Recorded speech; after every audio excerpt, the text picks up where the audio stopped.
Welcome to What Anti-Racism Looks Like in Practice, a microlearning video from Screen Access Alberta. This video is part of a series to help you foster more inclusion on set for all types of screen productions. To learn more about Screen Access Alberta's commitment to diversifying Alberta's film and television industry workforce, visit our website at screenaccessalberta.ca/equity. Anti-racism is the opportunity to turn intention into practice. It allows us to transition from intentionally or unintentionally participating in the harm caused to actively participating in a solution. A world where decisions about people are no longer based on skin color or accents, hair texture, hairstyles, birthplaces, etc. This video will explain a bit about the history of racism and its ties to colonialism, what anti-racism means, and what anti-racism action looks like. Before we get going, it's important to note that when speaking about anti-racism, we do need to spend some time exploring the history of racism, including enslavement, colonial and racial violence, and other experiences of racial discrimination. Even if you are accustomed to discussing these topics, you may still find them difficult. You might notice yourself getting uncomfortable, agitated, tired, overwhelmed, depressed, or upset. You might notice changes in your body, such as a faster heart rate, sweating, headaches, feeling unsettled, inability to sit still or to focus. Or you might experience strong emotional reactions to the content, including disbelief, confusion, doubt, or upsetting memories. All of these reactions are common when we're learning about or deepening our understanding of racism and anti-racism. It's important to remember to be gentle and compassionate with yourself if you experience any of these reactions. If now doesn't feel like the right time for you to think about these topics, consider coming back to this video at a different time. Also, if you start to notice your stress levels rising, remember that you can always stop, step away, and return when you feel safe and ready to do so. Let's begin. We are starting from a place of recognizing that racism exists. But how did we get here? As nations across the world began to look beyond their borders, some saw other lands as opportunities. Opportunities to grow, to spread their culture, and to benefit from new lands and resources. This thinking led to three specific categories of expansionism that informed how people saw one another, including how they viewed different ways of living, of knowing, and of being in relation to place. The first is resource extraction. Colonial nations, those that took over lands and settled on them, would look for lands that were both nutrient and resource rich. They would extract and deplete these resources for their own benefit, profit, and control.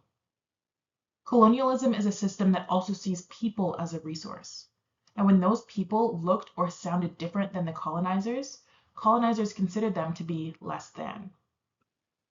This is, in part, how and why white Europeans and Americans could excuse kidnapping and enslaving millions of African people during the colonialism, particularly of Western Africa.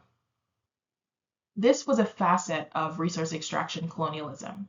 By viewing people as less than human, colonizers made sense of depraved and inhumane acts against the people they kidnapped and enslaved.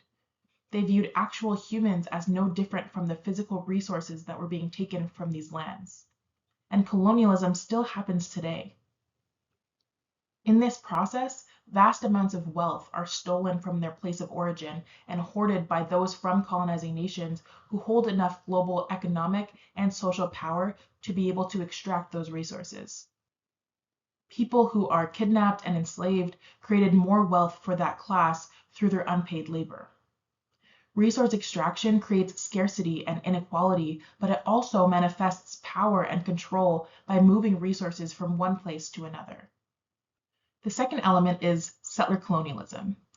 Settler colonialism relates to the colonizers who migrate to foreign lands and nations, implementing their way of life on those who have lived on that land before. This can and does include the use of forced labor to build colonial systems and ways of life under assumption that they are naturally better. Forcing systems on the original population creates a more unequal divide between people. It fosters new social norms that support hierarchy and division.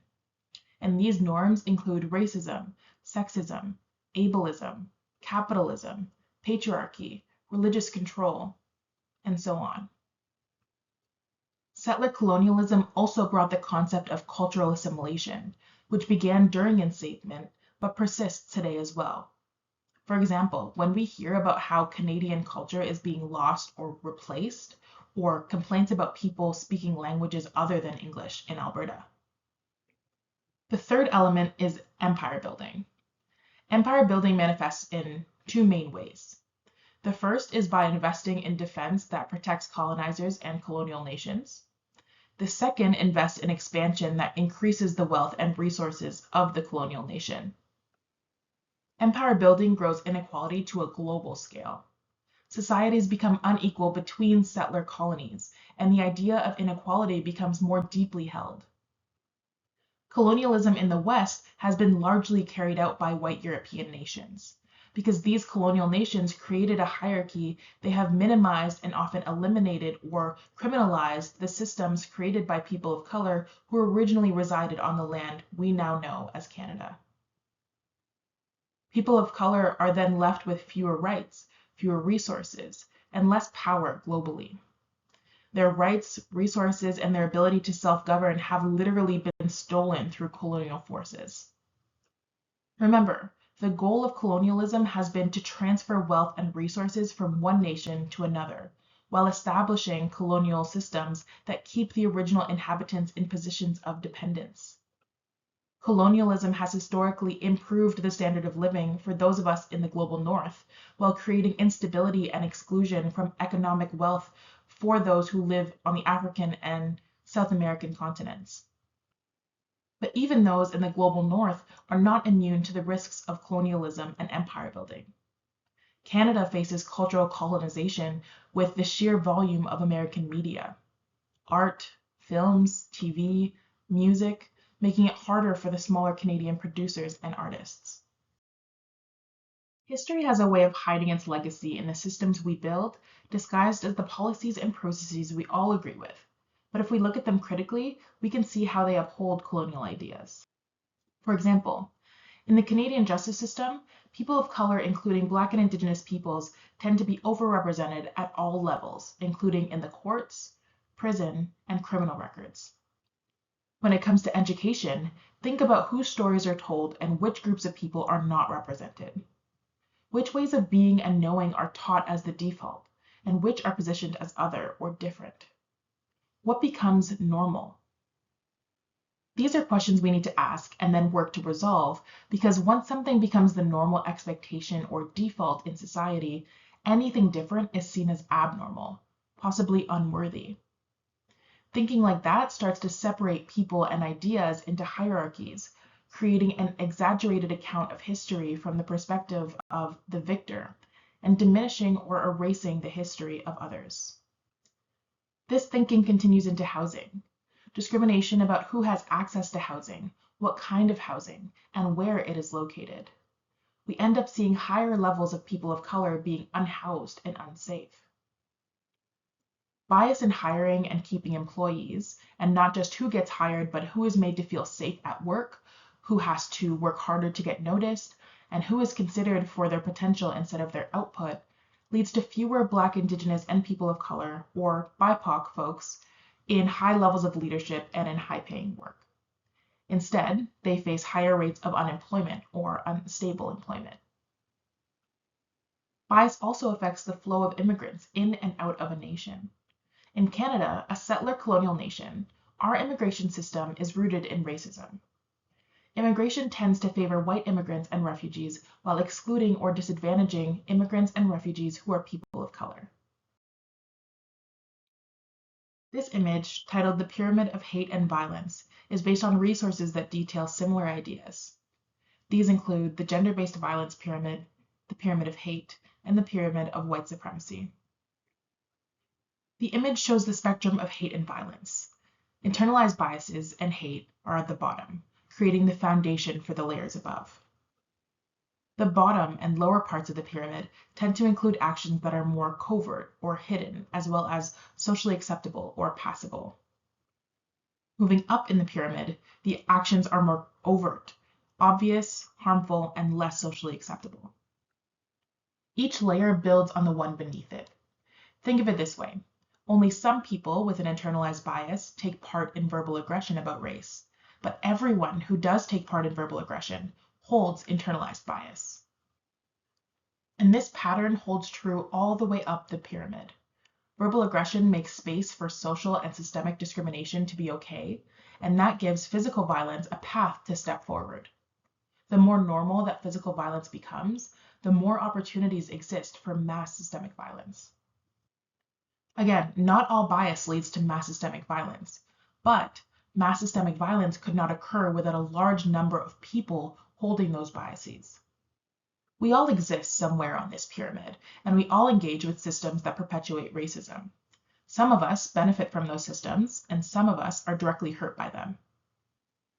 But if we think about anti-racism, this pyramid is also useful.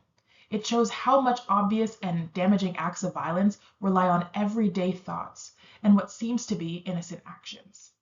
It also shows us that interrupting those lower layers can reduce the chance for the upper layers to exist. So, knowing that action can make a difference, let's talk a bit about how anti-racism can lead to healing. This model also includes all of us, as people who have either participated in racism, benefited from racism, or experienced racism. When we commit to anti-racist action, including exploring racial healing, we start a very personal commitment to become agents of change. The commitment is a seed that can grow and take shape through the expanding circles of awareness, learning, and growth. Let's start with awareness. Once we start to become aware of how racism shows up in the world around us, from microaggressions to systemic exclusion to attacks based on race, we start to truly become aware of how deeply held racism is in our society. We have a chance at this stage to become aware of our own biases and end participation in racist systems and patterns. We encourage you to check out the Screen Access Alberta video on unconscious bias to learn more about how this works. Folks at this stage are mostly passive non-racist. This means they avoid racist expression or actions, but they need to start working against racism. The awareness stage may ebb and flow between curiosity and discomfort, engagement and feeling overwhelmed. But with awareness, we afford ourselves a unique opportunity, the opportunity to learn. Learning to be anti-racist is active. It's our way to seek more information about tools, like you are doing right now, to understand how racism is ingrained in our society and about the histories of diverse communities that are severely harmed by racism. It is also a process of unlearning and relearning, using critical thinking to re-examine what we have been taught, what we have read, and what we believe, simply because we now have more or better information. We all have to do the hard work of learning about the true and complex histories of race, racism, racial science, segregation, colonialism, and the connection of racism with other systems of oppression. Unlearning helps us take part of our old ideas and beliefs, question inaccuracies and omission in your education, and information you hear from those that are closest to you. Remember that family and friends are not immune to disinformation either. Like any new subject, becoming anti-racist takes vulnerability. I encourage you to step into that discomfort of not knowing and accept it as part of your journey, understanding that mistakes will be made, but they can lead to growth. That growth phase is where active anti-racist action starts to show. This is where we start working actively and in community to make change. We can use our privilege to welcome voices that have been excluded and work to create new systems that are more equal for all.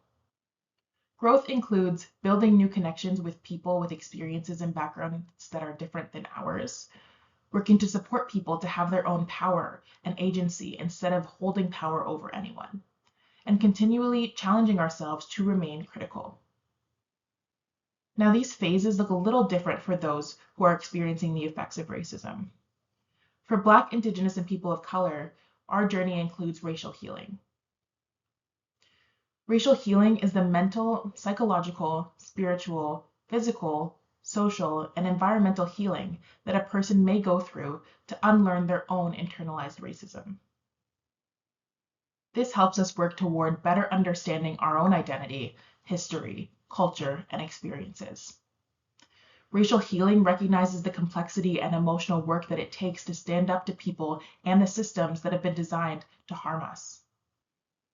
Through the process, people examine how racism, from the personal to the systemic, from the offhand comments to the acts of physical violence, has affected their families through generations.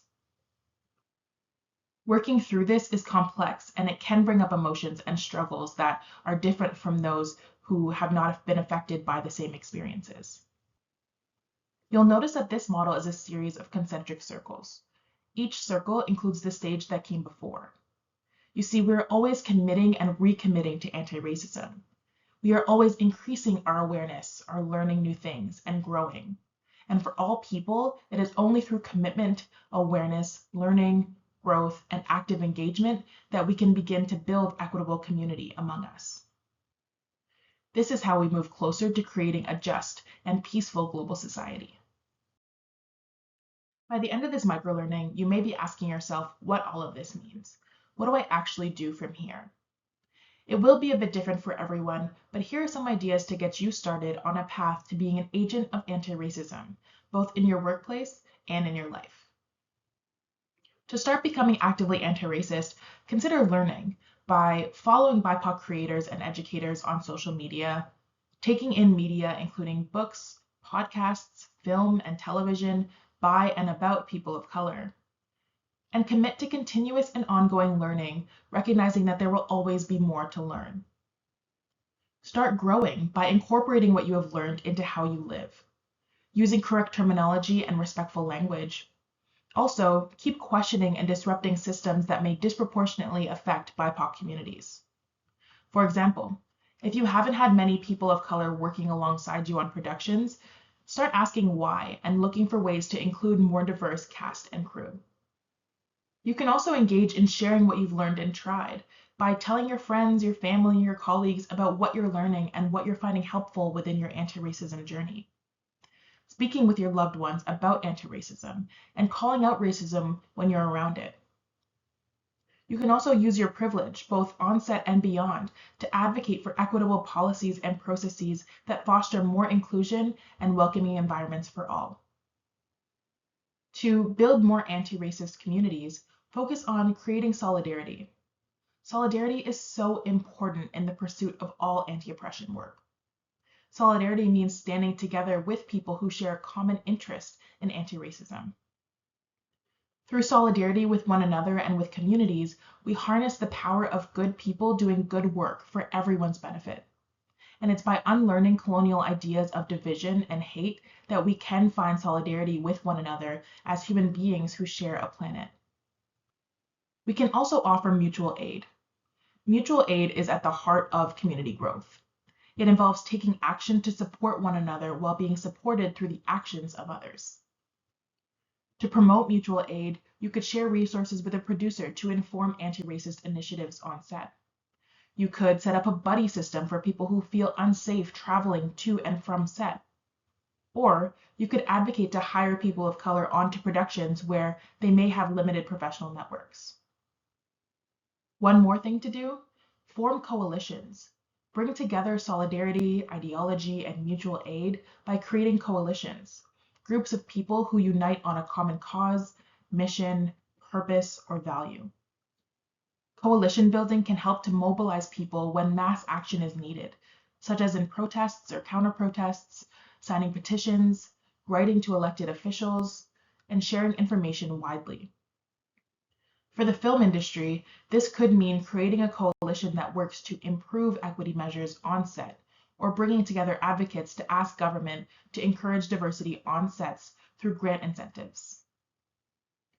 Consider which existing groups may be operating in your community, or even virtually, and how you can support their goals as well. Ultimately, how you choose to be actively anti-racist is up to you. But actions do speak loudly, and the more opportunities you take to do anti-racist activities, and the more people you encourage to do the same, the louder those actions become. Thank you for taking the time to learn more about anti-racism in action so you can promote better onset inclusion. For more information, microlearning videos, and resources to help build inclusive onset experiences, visit the Screen Access Alberta website at screenaccessalberta.ca/equity.